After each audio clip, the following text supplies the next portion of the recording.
Good afternoon, everybody. I'm TerryTopCat for TerryTopCat Purrsents for clusterview.com, and I'm with the beautiful and wonderful Charlotte Kelly. Good afternoon, beautiful. How are you? I'm good, thank you.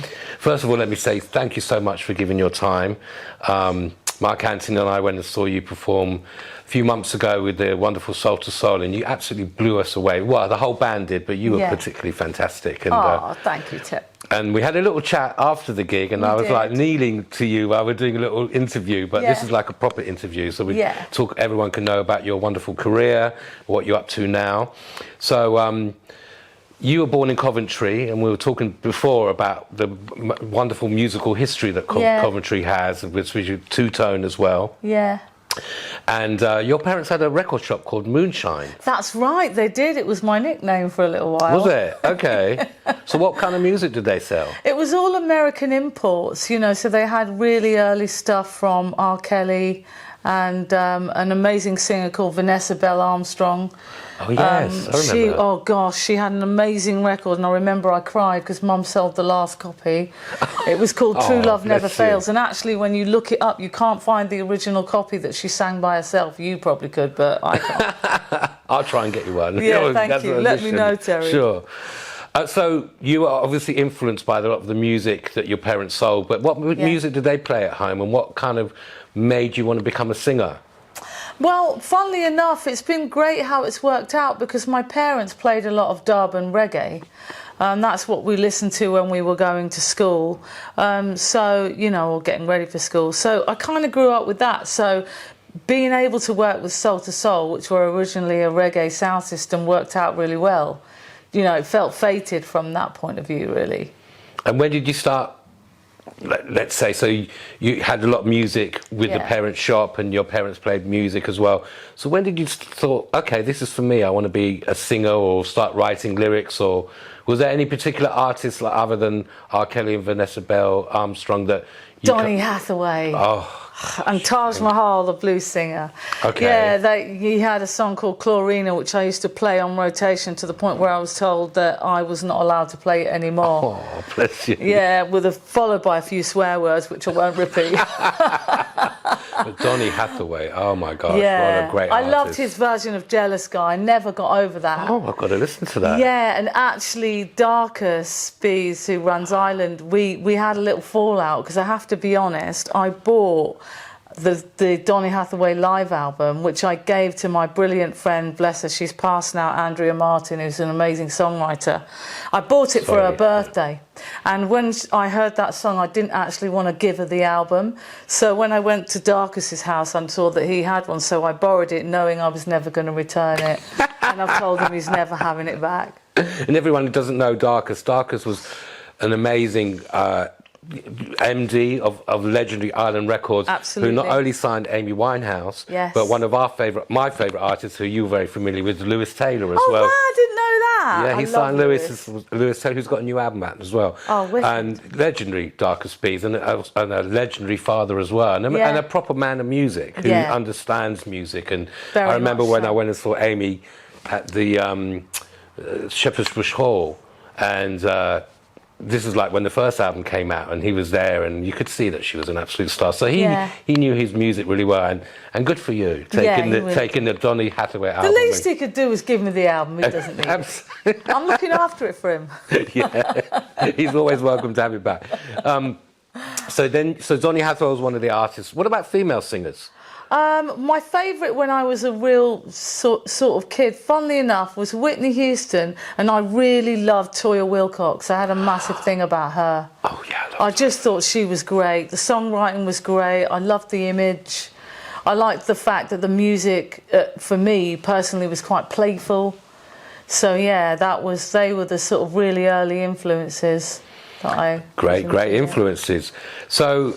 Okay, so those are the kind of artists that inspired you to want to become a singer. Yeah. So tell me, from wanting to become a singer, so how you got to meet the legendary Jazz Summers, who ran Big Life Records.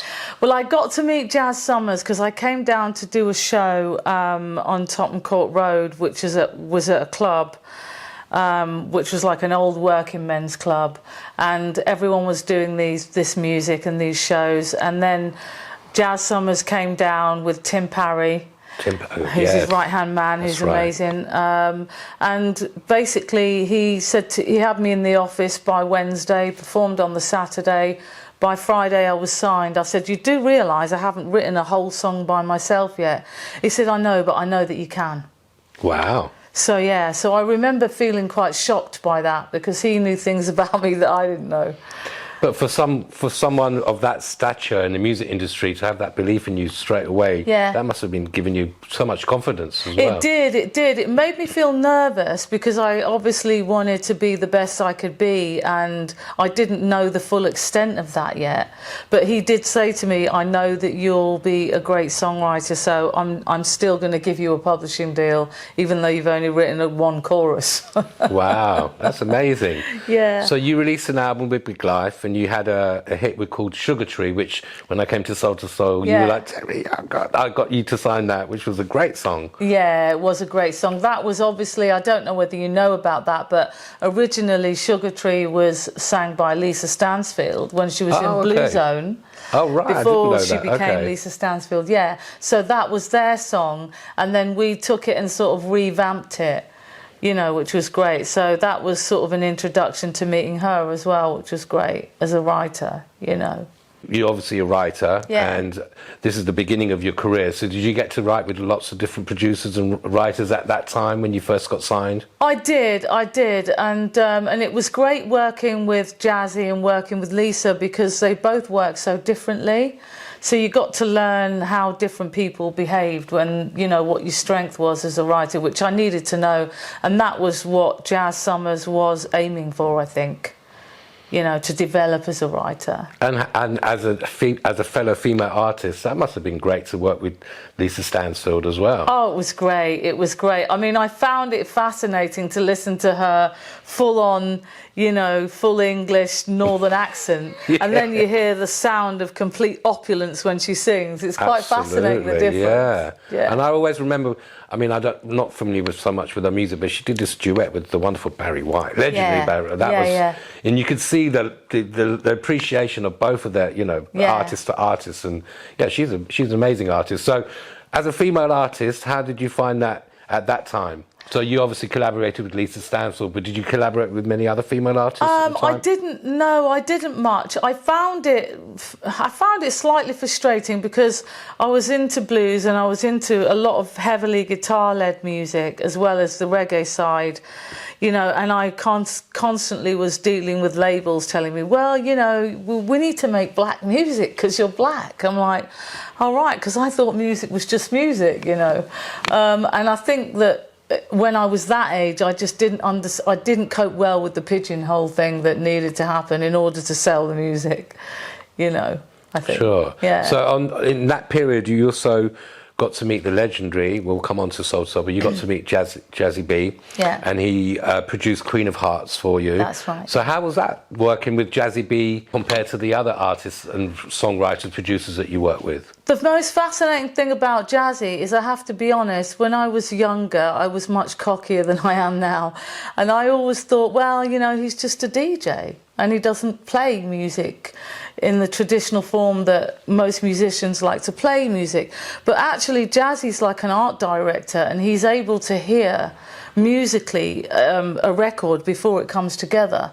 And I think that's quite fascinating, and I learnt that from him, really. I mean, even as a writer, I still can't do that. I mean, I know when the chords are right and wrong, but I don't hear the whole tune. But he does, you know, and I think that's amazing, really. Absolutely. So from that introduction, obviously Soul to Soul had already released lots of records, and he invited. So tell me how this got for him to invite you to perform with them, and how different that was, as rather than being a solo artist working with Soul to Soul. Yeah, I mean, it was. First of all, I'll say that that's great, and I'd never go back to wanting to be a solo artist, because being part of a collective, spiritually, I like what that's about. I like the fact that I don't get all the flack when things go wrong. Not going to lie. And also it's quite nice having that direction of having someone who sort of not tells you what to do, but that guidance there. I feel that I personally artistically need that. Some artists don't, they need complete freedom. So that was great. And back in the day, for me, it was quite good because Karen had left and Jazzy was interviewing different singers. And then I said to him, well, you know, you haven't asked me. And he said, well, I didn't think you'd want to do it. And I said, well, you know, I'm British and you're quite patriotic, so what's going on here?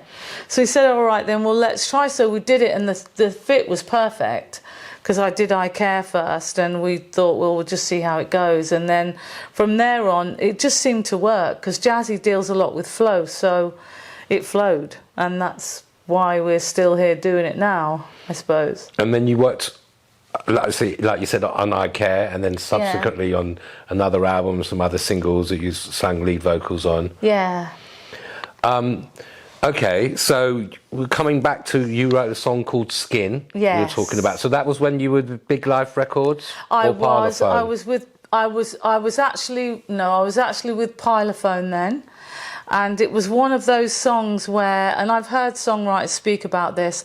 So when we wrote the song, who did you write it with? Don't mind me asking. Sorry, I should have said. I wrote it with a guy called Joel Kipnis, who is based out of America. He runs a company called Pulse Music.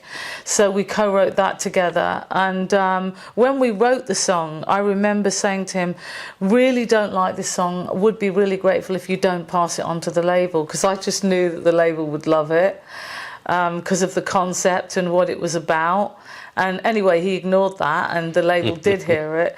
And then it was bootlegged as a house record, and that was amazing. So I'm glad that he ignored me. Had you done much house music before? No, I hadn't, and that was where my ego got another slap, because I also thought, when I met all those house DJs, you know, like Frankie Knuckles and Louis Vega, oh, wow. and Legendary. Masters at Work. Yeah, wow. You know, I met all the top DJs, and I remember thinking, well, these people are just DJs, you know, they're not musicians, they just play the records. And then hearing, you know, a lot of them are, you know, they're really musical. Absolutely, they just don't necessarily put that out, or it's not the first thing they do. So again, I kind of, learned that, you know, DJs have their place and they're really important, actually. So then he got sent to America. That's right. Got remixed by Junior Vasquez. Yeah, he's amazing. Who did a really famous song with Madonna, didn't he? Or he did a lot of remixes back in the day. Yeah. And that got played a lot on the club scene in America. Yeah. And it got you the attention of the legendary label Nervous Records, based in New York. Yeah. Who my friend was working at, Kevin Clark. Big shout out to Kevin Clark. Who was shout out Kevin. He was in Definition of Sound. Yeah. So we were talking before. So you to have an A&R guy, it could be a woman too. Yeah. Who actually was an artist, who understands how an artist works. That must have been really beneficial for you as well as having a new sound for a remix of a song you say you weren't so keen on at the beginning. Yeah. No, he was great. I mean, I remember he would tell me, I mean, he talked to me about the vocals, which was great, but even silly things because of being partially blind. I remember going into Nervous Records once and he pulled me to the side and he was like, girl, you got to sort those heels out. I said, what's wrong with my heels? He said, if you look close, they look cracked like you met a crocodile. You can't walk round like that. So, you know, we used to have conversations like that, which was cool because we had that kind of relationship. And I think for an artist, those details are quite important. Sure. So when coming back to Parlophone Records, were you at Parlophone the same time when Beverley Knight was on there? I was, and Jamelia was there as well. Yeah. So they had quite a few artists of colour at that time. Yeah, they did, because they just developed Rhythm Series then. That's right, I remember. The Rhythm Series label. And me being me was having a go at them and saying, well, you know, I mean, I got signed based on the fact that I gave you songs that were, you know, with an acoustic guitar, so why am I being asked to do R&B? You know, that obviously worked out well. But yeah, so that was basically what they wanted to do, because they had me, Jamelia and Beverley Knight. I think they might have had one other person, I'm not sure who that was. Wasn't David Lynden Hall on there? Yes, you're right, it was, and he was lovely. Was great. Yeah, he was great. Very humble man. Yeah. Shame he passed, but it was a brilliant album, his first album, Sexy Cinderella was my favourite song. I love that song, that was great. Yeah. So Let's talk about the writing. Yeah. So you were saying you wrote. So how do you write the songs? You obviously do you like writing by yourself, or you prefer it with another writer, or do you write with other instruments like a piano? To be honest, yes to all of those, depending on what feels right. It really is an open book. I think what I found difficult in the past was if you're writing and the brief is really tight, because it means you can't go exactly where you want to go. So if someone wants a really particular type of song, that can be a bit of a stick in the mud. But apart from that, having the freedom to just go where you want, sometimes even starting with complete silence is great, depending on what's going on in your life, you know, as well. So one of the big songs you wrote was Roll Deep. Yeah. What was it? Good Yeah, Times? it was called Good Times, yeah.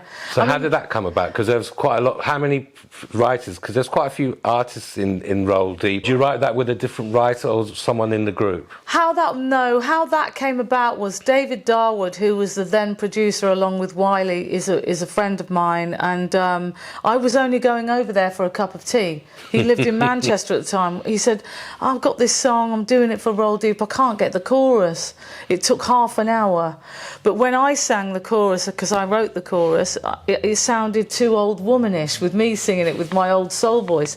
So I said, it's a great chorus, but I'm not the right singer for it. He goes, Jodie, my girlfriend will be back from work soon, why don't we get her to sing it? So as soon as she got back from work, we made her a cup of tea and shoved her in the studio. And it sounded great, and 2 weeks later that was it was out. And got to number one as well. And got to number one. So Wonderful. It's really mad when it happens like that. It just has a life of its own, you know. So you're involved with two YouTube channels that you are involved with. Yeah. So please explain them and what they're about. Okay. So the first one is called The Darling Parlour, and that is basically a look at femininity and a celebration of feminine energy, really. And it started not as a joke, but it was very playful. So what happened is I realised we were hanging around a lot when we do Soul to Soul shows with a lot of time to kill, you know, in between sound check. First we're going on at 8, then we're going on at 9, then we're not going on till 10:30. And I thought I could be doing something with this time. So that was how I started doing that, and it was meant to be sort of a joke. But there were some weeks that I didn't film it, and people actually started writing to me and asking me why I haven't done the Darling Parlour this week.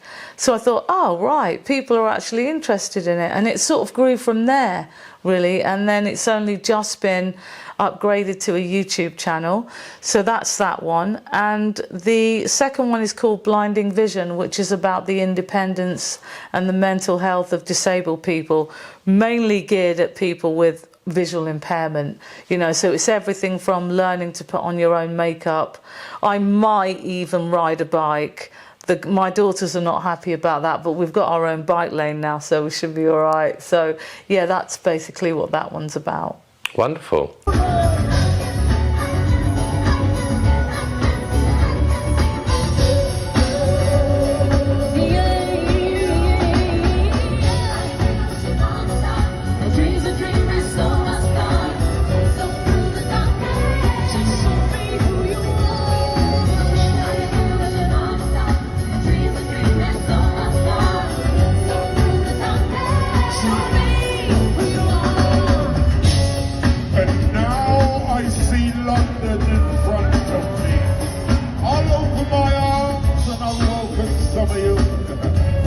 And I hope that tonight the dream will come true.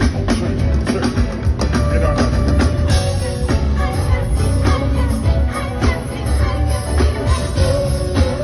So coming back to Soul, like I say, Mark Anthony and I from Clusterview, we went and saw you at the legendary Royal Albert Hall, which first time I actually seen Soul to Soul live, and you mentioned that they played Los Angeles, and what was the reception like in America? Because they're a groundbreaking British soul band, and you know, I'm sure they still pull in the crowds in the UK, but in America they were forefront for so many British soul bands after them. Yeah, it's true. I mean, to be honest, it was one of those protocol things where some of the acts had gone over time and it was out on what would be deemed to be festival ground. So, you know, the licence I think is quite important. I think the curfew was like 12 o'clock.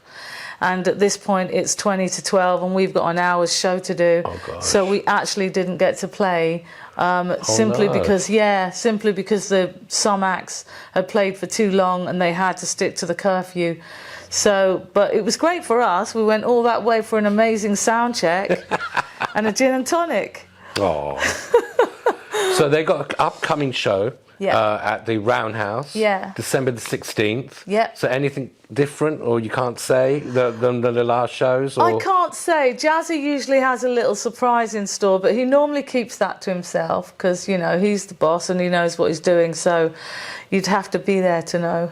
Absolutely. And tell me about the other female artists in Salt as well, because they were all fantastic. And, you know, like we were saying before, it's different for a female artist in the music industry. Obviously, it was difficult then, much better now. Yeah. But to work with other female artists in a collective must be fantastic. Yeah, I love it. There's Nadine Caesar. She's like I call her my 5-year-old soulmate because we're just super childish together. We are literally my son's age. I don't know why that is, but she's normal when she's not with me. So she's a great singer. She does music in her own right, and that was another reason for the Darling Parlour, so that every week we have Diva Receiver, and the idea is that Diva Receiver. So the idea is each singer gets sort of spoken about, and we put their links underneath, you know, the video so people can see their work. And then you've got Maz, who's the younger of the group. My daughter says people say youngers these days, I don't know. But she's great as well, and she does her own music, and it's very different to what we do as Soul to Soul, which is great.